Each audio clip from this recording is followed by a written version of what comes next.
My friend from the village, my best friend, bestie like it's called, his name was Yuval Hyman.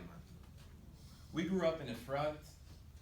We were so close together, I don't want to even tell you what the rumors were in high school. Seriously.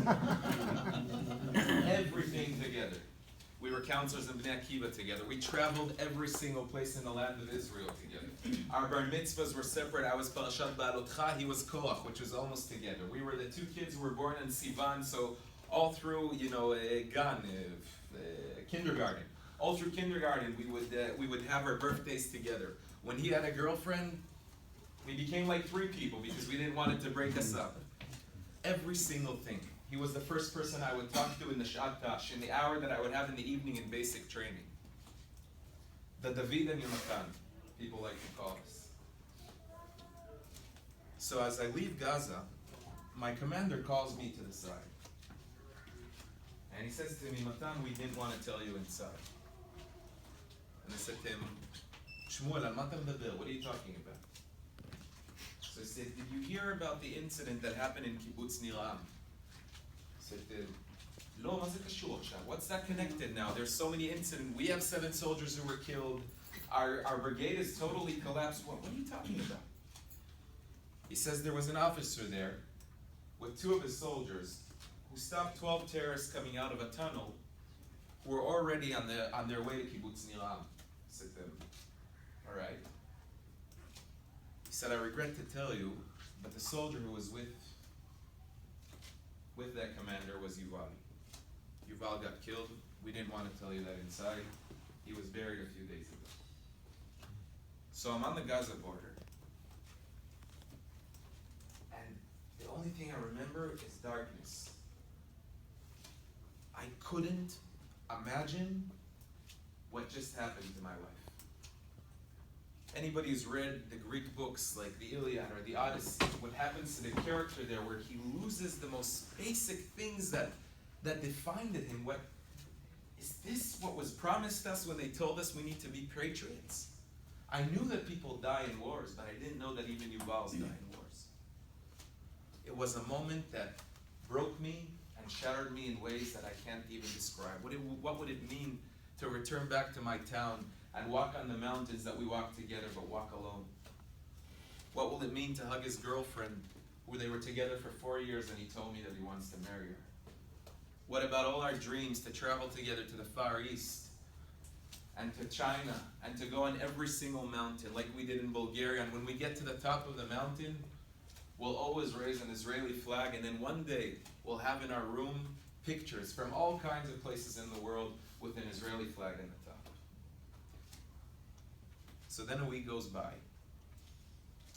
and we're sent home, and I'm sweating, and my pulse is high, and I get into the car, and I ask myself, why?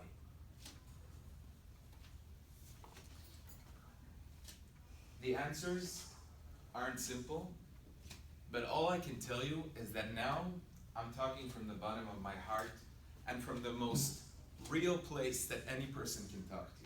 Because I had every reason to leave. I had every reason to be one of those people who gave up.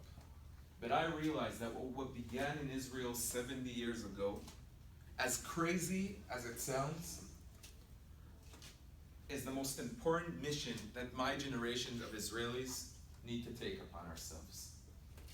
And anybody who's been here in my talk in the synagogues, in the synagogue on Shabbat afternoon, knows that I don't think that Israel should be defined by war, and I don't think it should be defined by the story I just told you now. I don't think that my story, my personal biography, is a tragedy of Israel. Some of my story is connected to what defined Israel, which part of it is tragedy.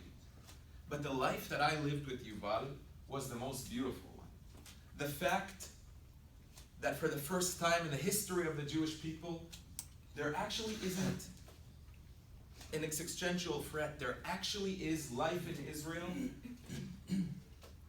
that can be chaotic, that can sometimes be hard, but the Jewish people, that the first stage of Zionism, that meaning, the stage that said that we need a homeland, that we can protect ourselves, that stage is over not because it failed, it's over because it succeeded. What Yuval, what Ben, what Oron did on that border, defending not only Jewish life, but defending the Jewish cultural revolution that started in Israel 70 years ago, the return of the Jewish people home, the notion that we need a home for ourselves, not only so that we can live our lives, fear of prosecution, so that we can be a shining beacon, a center of a community to the Jewish people all over the world. Try, with our failures, but try to be an Am Svula, Rodef Tzedek, that runs after justice. That's a cause we're fighting for. So I said to myself, war is not over. Because I started reading of those on campus and those across the world who have given up. Jews who have given up about Israel, who don't see the success, who only deal with the complexities or what they view as failures. And I see time after time that in universities, not an intellectual debate is happening. This is after I'm discharged from the army, but an industry of lies. I have problems with my government. Who doesn't?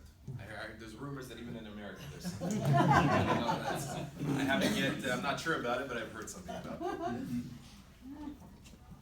But there's a huge difference between saying I have a problem, an intellectual problem. I want to debate the issue of the IDF doesn't need to be in the territories or not. Is it occupation or is it a security threat that Israel finds itself there? Than saying that IDF soldiers rape Palestinian women, which never happened in 50 years of Israel being in the territories. And that was said to me in my face.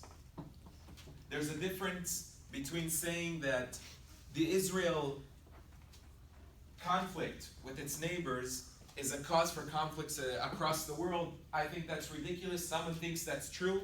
There's a difference between that and saying that the Chomat Magen operation that happened in 2002 was due, that the 9/11 attacks, that happened in 2001 was due to the Chomat Magen operation. That happened in 2002 when the IDF decided to go into the territories to stop terrorism. Why is that a ridiculous comment? Because of course the Chomat Magen operation happened a year later. An industry of lies are happening, and in my soul and my feeling, it's not just that they're attacking the good name of my country and of all of our country, of all what we stand for as a people. They're attacking Yuval, and they're attacking Ben, and they're attacking Oron. They're bad-mouthing the names. They're doing up blood labels against the most important people for me in this world. And then I realized what Hillel told us already 2,000 years ago, Im en ani li mili. I am the only, that my generation, despite the problems, needs to take responsibility on the states of Israel on the cultural level. What do we actually want to do in Israel? It needs to take responsibility with the security threats. It needs to take responsibility about the whole Jewish community. When people in America feel distance, Jewish communities in America, from certain things that happen in Israel, I care about that. I care about the unity of our people. I cared about it before, but I cared more because I made a decision. I made a decision to not give up. It was an extreme decision. There was no middle ground for me.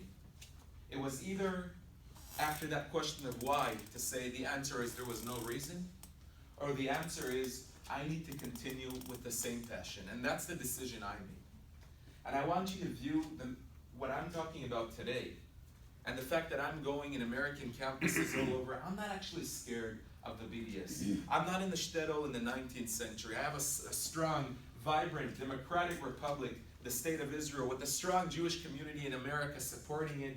I'm not going to start being freaked out with a few college students with signs. What I do care about is Jewish students like I met in Berkeley who are humiliated to say that they're Jewish, who are embarrassed to say that they're pro-Israel. I met that in Columbia as well, not only in Berkeley, by the way. So if I go and debate the BDS people, I'm trying to give those students a voice. I'm trying to tell them that the fact that you have the country Israel means that you never as a Jew walk with your head looking at the floor. You always look up proudly. I'm not going to convince any college student from the BDS of anything. I'm not scared of them. I'm scared of Jews being convinced. That's what I do when I go to campus. That's why I've been working also in certain political, social environments in Israel. Because I didn't give up. because I don't think that I have any right to give up. Because if I give up on the cause that my friends died for.